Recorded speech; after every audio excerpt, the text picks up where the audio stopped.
El corazón del ator, por Edgar Allan Poe. Es verdad, siempre he sido nervioso, muy nervioso, terriblemente nervioso. Pero, ¿por qué afirman ustedes que estoy loco? La enfermedad había agudizado mis sentidos, en vez de destruirlos o embotarlos, y mi oído era el más agudo de todos. Oía todo lo que puede oírse en la tierra y en el cielo. Muchas cosas oí en el infierno. ¿Cómo puedo estar loco entonces? Escuchen y observen con cuánta cordura, con cuánta tranquilidad les cuento mi historia. Me es imposible decir cómo aquella idea me entró en la cabeza por primera vez, pero, una vez concebida, me acosó noche y día. Yo no perseguía ningún propósito, ni tampoco estaba colérico. Quería mucho al viejo. Jamás me había hecho nada malo, jamás me insultó, y su dinero no me interesaba. Me parece que fue su ojo. Sí, eso fue. Tenía un ojo semejante al de un buitre, un ojo celeste, y velado por una tela. Cada vez que lo clavaba en mí se me helaba la sangre, y así, poco a poco, muy gradualmente, me fui decidiendo a matar al viejo y librarme de aquel ojo para siempre. Presten atención ahora. Ustedes me toman por loco, pero los locos no saben nada. En cambio, si hubieran podido verme, si hubieran podido ver con qué habilidad procedí, con qué cuidado, con qué previsión, con qué disimulo me puse a la obra. Jamás fui más amable con el viejo que la semana antes de matarlo. Todas las noches, hacia las 12, hacía yo girar el picaporte de su puerta y la abría. Oh, tan suavemente. Y entonces, cuando la abertura era lo bastante grande para pasar la cabeza, levantaba una linterna sorda, cerrada, completamente cerrada, de manera que no se viera ninguna luz, y tras ella pasaba la cabeza. Oh, ustedes se hubieran reído al ver cuán astutamente pasaba la cabeza. La movía lentamente, muy, muy lentamente, a fin de no perturbar el sueño del viejo. Me llevaba una hora entera introducir completamente la cabeza por la abertura de la puerta hasta verlo tendido en su cama. ¿Es que un loco hubiera sido tan prudente como yo? Y entonces, cuando tenía la cabeza completamente dentro del cuarto, abrí la linterna cautelosamente. Oh, tan cautelosamente, sí, cautelosamente iba abriendo la linterna, pues crujían las bisagras. La iba abriendo lo suficiente para que un solo rayo de luz cayera sobre el ojo de buitre. Y esto lo hice durante 7 largas noches, cada noche a las 12, pero siempre encontré el ojo cerrado, y por eso me era imposible cumplir mi obra, porque no era el viejo quien me irritaba, sino el mal de ojo. Y por la mañana, apenas iniciado el día, entraba sin miedo en su habitación y le hablaba resueltamente, llamándolo por su nombre con voz cordial y preguntándole cómo había pasado la noche. Ya ven ustedes que tendría que haber sido un viejo muy astuto para sospechar que todas las noches, justamente a las 12, iba yo a mirarlo mientras dormía. Al llegar la 8ª noche, procedí con mayor cautela que de costumbre al abrir la puerta. El minutero de un reloj se movía con más rapidez de lo que se movía mi mano. Jamás, antes de aquella noche, había sentido el alcance de mis facultades y de mi sagacidad. Apenas lograba contener mi impresión de triunfo. Pensar que estaba ahí, abriendo poco a poco la puerta, y que él ni siquiera soñaba con mis secretas intenciones o pensamientos. Me reí entre dientes ante esta idea, y quizá me oyó, porque lo sentí moverse repentinamente en la cama, como si se sobresaltara. Ustedes pensarán que me eché hacia atrás, pero no. Su cuarto estaba tan negro como la pez, ya que el viejo cerraba completamente las persianas por miedo a los ladrones. Yo sabía que le era imposible distinguir la apertura de la puerta y seguí empujando suavemente, suavemente. Había ya pasado la cabeza y me disponía a abrir la linterna, cuando mi pulgar resbaló en el cierre metálico y el viejo se enderezó en el lecho gritando: ¿Quién está ahí? Permanecí inmóvil, sin decir palabra. Durante 1 hora entera no moví ni un solo músculo, y en todo ese tiempo no oí que volviera a tenderse en la cama. Seguía sentado, escuchando, tal como yo lo había hecho, noche tras noche, mientras escuchaba en la pared los taladros cuyo sonido anuncia la muerte. Oí de pronto un leve quejido, y supe que era el quejido que nace del terror. No expresaba dolor o pena, oh no. Era el ahogado sonido que brota del fondo del alma cuando el espanto la sobrecoge. Bien conocía yo ese sonido. Muchas noches, justamente a las 12, cuando el mundo entero dormía, surgió de mi pecho, ahondando con su espantoso eco los terrores que me enloquecían. Repito que lo conocía bien. Comprendí lo que estaba sintiendo el viejo y le tuve lástima, aunque me reía en el fondo de mi corazón. Comprendí que había estado despierto desde el primer leve ruido, cuando se movió en la cama.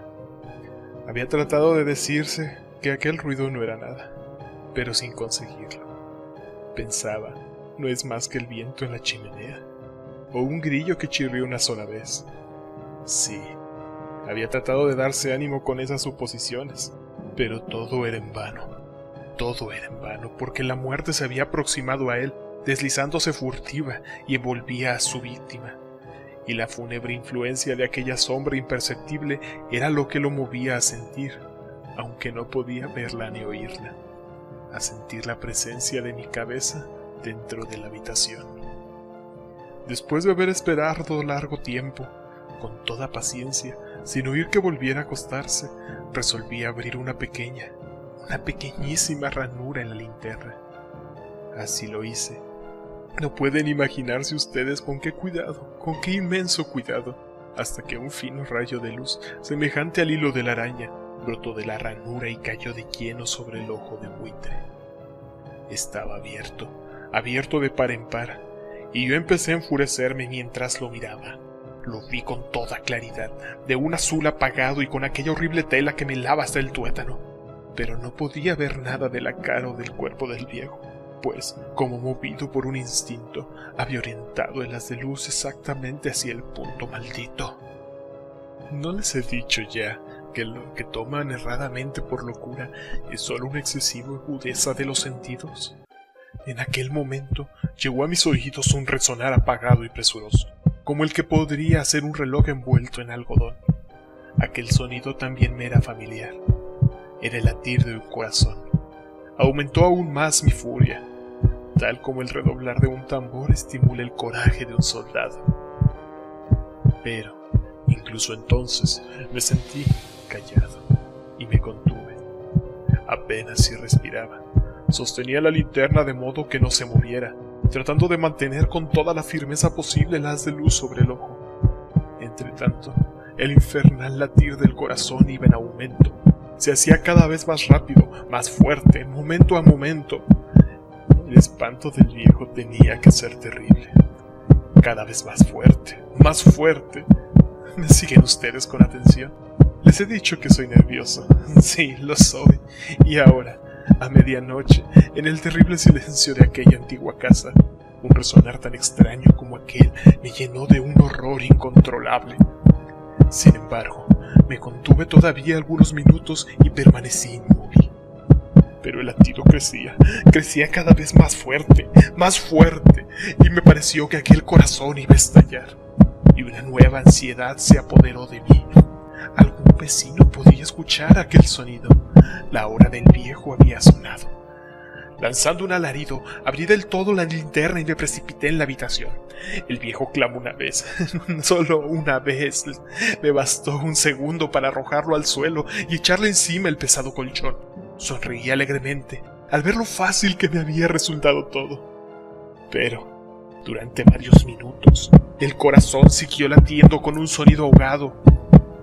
Claro que no me preocupaba, pues nadie podría escucharlo a través de las paredes. Cesó. Por fin cesó de latir. El viejo había muerto. Levanté el colchón y examiné el cadáver. Sí, estaba muerto, completamente muerto. Apoyé la mano sobre el corazón y la mantuve así largo tiempo. No se sentía el menor latido. El viejo estaba bien muerto. Su ojo no volvería a molestarme. Si ustedes continúan tomándome por loco, dejarán de hacerlo cuando les describa las astutas precauciones que adopté para esconder el cadáver. La noche avanzaba mientras yo cumplía mi trabajo con rapidez, pero en silencio. Ante todo, descuarticé el cadáver. Le corté la cabeza, brazos y piernas. Levanté luego 3 planchas del piso de la habitación y escondí los restos en el hueco.